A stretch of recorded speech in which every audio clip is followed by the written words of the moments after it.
Good morning. Welcome to Redeemer Lutheran Church. I'm Pastor Gary Lodeholt. For those of you who are already watching, once again, my computer battery died, so we'll start over again. Paulo Coelho, a writer from Brazil, once wrote, "No, I never saw an angel, but it is irrelevant whether I saw one or not. I feel their presence around me." Perhaps that's a feeling common to many of us.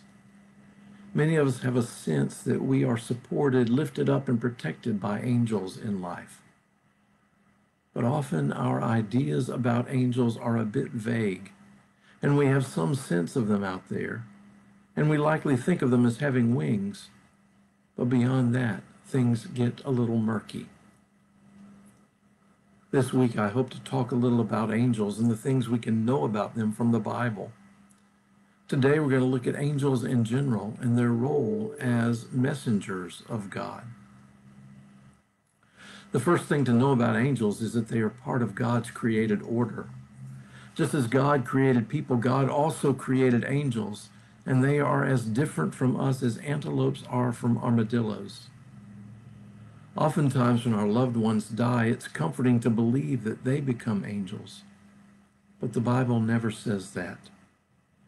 The Bible does say our loved ones are with God, but angels are something different. One of the things you may not have realized is that there seems to be a ranking of angels. Some angels hold higher positions than other angels in God's heavenly order. Some scholars list 9 different types of angels, others 10, and others 12. Some types of angels seem to spend almost all their time around the throne of God, singing God's praises. Other types of angels have different purposes. There's evidence in the Bible regarding guardian angels. One example might be from Genesis, where God sent an angel to lead Lot and his family out of Sodom and Gomorrah before their destruction. In Psalm 91 it says, "For God will command his angels concerning you to guard you in all your ways." Jesus seems to talk about guardian angels when he's talking about children in Matthew 18. He says, "See that you despise not one of these little ones. For I say to you that their angels in heaven always see the face of my Father who is in heaven." The word angel in both Greek and Hebrew means messenger, and by far that's the typical role for an angel to have. In the Bible, God sends an angel as a messenger, either to tell someone something or to actually do something.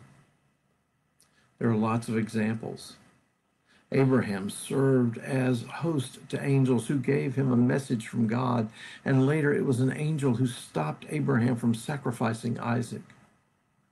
Moses encountered angels. Gideon was called by an angel to lead God's people. In the New Testament, angels sang at Jesus' birth.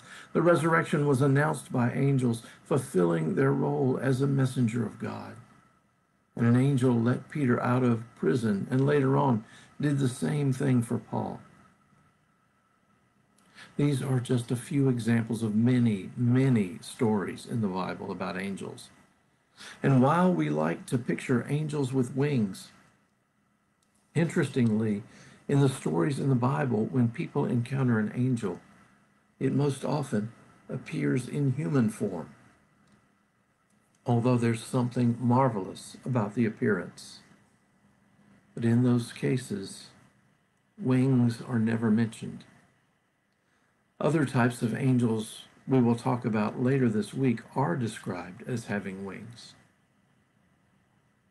So what can we take from all this? Maybe it's as simple as the song put out by the country group Alabama, who sang, "I believe there are angels among us." As the writer of Hebrews put it, "Do not neglect to show hospitality to strangers, for by doing that some have entertained angels without knowing it." Here at the end, let me repeat that quote from Paulo Coelho that I used at the beginning. "No, I never saw an angel, but it is irrelevant whether I saw one or not. I feel their presence around me.